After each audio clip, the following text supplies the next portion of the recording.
তাদের সন্তানরা জীবন দিয়েছিল একটা ইনসাফ ভিত্তিক বাংলাদেশ বিনির্মাণ করার জন্য, যে বাংলাদেশে আর কখনো আয়নাগর ফিরে আসবে না, যে বাংলাদেশে আর কখনো ফেসিবাদ ফিরে আসবে না, যে বাংলাদেশে আর কখনো গুম খুন এই সংস্কৃতি ফিরে আসবে না। তো সেই বাংলাদেশ এখন পর্যন্ত যদি আমরা দেখি, সেই বাংলাদেশ বিনির্মাণ করার জন্য যেভাবে সবার ঐক্যবদ্ধ হওয়া দরকার ছিল, রাজনৈতিক দলগুলোর যেভাবে তাদের দায়িত্বশীল আচরণ করা দরকার ছিল, সেই জায়গায় আমরা তার ব্যর্থ দেখতে পাচ্ছি। তা আমি সবাইকে অনুরোধ করব, পবিত্র ঈদুল আজহার আজকের এই পবিত্র দিনে আমরা শপথবদ্ধ হই, আমরা যেন ঐক্যবদ্ধভাবে এই শহীদদের রক্তের উপর যে জমিন পেয়েছি, যে নতুন বাংলাদেশ পেয়েছি, সেই বাংলাদেশ গড়ার জন্য সবাই যেন আমরা একসাথে কাজ করি এবং এই ঈদের আনন্দটা সকল সর্বস্তর মানুষদের মাঝে আমরা যেন ছড়িয়ে দিই। আজকের যে নতুন বাংলাদেশ, আজকের যে আজাদি, আজকে যে আমরা স্বাধীনভাবে কথা বলতে পারা, আজকের যে বাংলাদেশে নির্বাচন হওয়া, আজকে যে বাংলাদেশে গণতান্ত্রিক পরিবেশ ফিরে আসা, এই সকল কাজের পিছনে আমাদের শহীদদের অবদান আছে। তো এই কারণে এই শহীদ পরিবারের দায়িত্ব নেওয়া, শহীদ পরিবারের খোঁজখবর নেওয়া, সেটা আমাদের অন্যতম দায়িত্ব। আসসালামু আলাইকুম রহমতুল্লাহ। সবাইকে পবিত্র ঈদুল আজহার শুভেচ্ছা জানাচ্ছি। ঈদ মুবারক, তাকাব্বালাল্লাহু মিন্না ওয়া মিনকুম।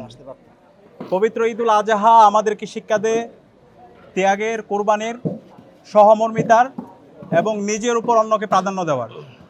সেই শিক্ষা থেকে বাংলাদেশ জামাত ইসলামী প্রতি বছরের নেই এই বছরও পবিত্র ঈদুল আজহায় যে কোরবানির উপহার আছে, সেই কোরবানির উপহারগুলো আজকে নগরবাসীর কাছে পৌঁছে দেওয়ার জন্য এই আয়োজন করেছে। এবং এই আয়োজন করেছে রমনা থানার উদ্যোগে। রমনা থানার 19 নং ওয়ার্ডের কাউন্সিলর পদপ্রার্থী বাংলাদেশ জামাত ইসলামীর অন্যতম শীর্ষ নেতা আব্দুল সাত্তার সুমন ভাই। আমরা ঢাকা বিশ্ববিদ্যালয় কেন্দ্রীয় ছাত্র সংসদ ডাকসুর পক্ষ থেকে এই চমৎকার আয়োজনের জন্য ধন্যবাদ জানাচ্ছি। একই সাথে আমরা এই ঈদের আনন্দ সবার মাঝে ছড়িয়ে দিতে চাই। আমরা ডাকসুর পক্ষ থেকে এবং বাংলাদেশ জামাত ইসলামীর পক্ষ থেকে, ইসলামী ছাত্র শিবিরের পক্ষ থেকে সকল শহীদ পরিবারের সাথে ঈদের আনন্দ ভাগাভাগি করার জন্য আমরা কাজ করছি। সকল শহীদ পরিবারের সাথে সরাসরি দেখা করার চেষ্টা করেছি, ফোনে কথা বলার চেষ্টা করেছি। আজকের যে নতুন বাংলাদেশ, আজকের যে আজাদি, আজকে যে আমরা স্বাধীনভাবে কথা বলতে পারা, আজকের যে বাংলাদেশে নির্বাচন হওয়া, আজকে যে বাংলাদেশে গণতান্ত্রিক পরিবেশ ফিরে আসা, এই সকল কাজের পিছনে আমাদের শহীদদের অবদান আছে। তো এই কারণে এই শহীদ পরিবারের দায়িত্ব নেওয়া, শহীদ পরিবারের খোঁজখবর নেওয়া, সেটা আমাদের অন্যতম দায়িত্ব। সেই জায়গা থেকে ঢাকা মহানগরীর সম্মানিত আমির মাননীয় সংসদ সদস্য নুরুল ইসলাম বুলবুল ভাই গতকাল থেকে আজ পর্যন্ত শহীদ পরিবারের কাছে গিয়েছেন, আমরাও গিয়েছি। ইনশাআল্লাহ আমাদের আজকে সারাদিনব্যাপী পরিকল্পনা আছে সকল শহীদ পরিবারের সাথে সাক্ষাৎ করা এবং তাদের কথাগুলো শোনা এবং নতুনভাবে শপথবদ্ধ হওয়া।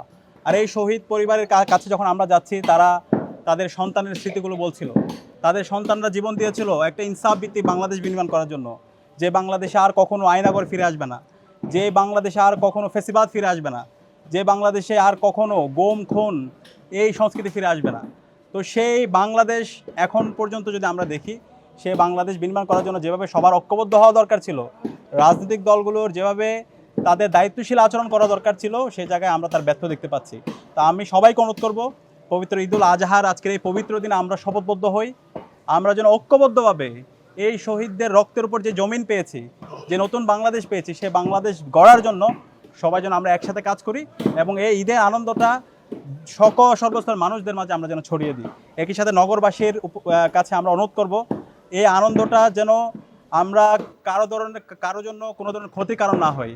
যে কোরবানির বর্জ্যগুলো আছে, সেই বর্জ্যগুলো যেন আমরা পরিষ্কার করি, পরিবেশের সুরক্ষার বিষয়টা যেন অবশ্যই আমরা নজর রাখি।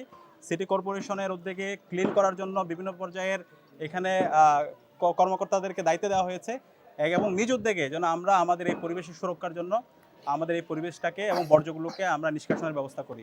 তো আমি সবাইকে পবিত্র ঈদুল আজহার এই দিনে সবার জন্য দোয়া চেয়ে এবং সবাইকে ধন্যবাদ জানিয়ে আমি আমার কথা শেষ করছি। আসসালামু আলাইকুম।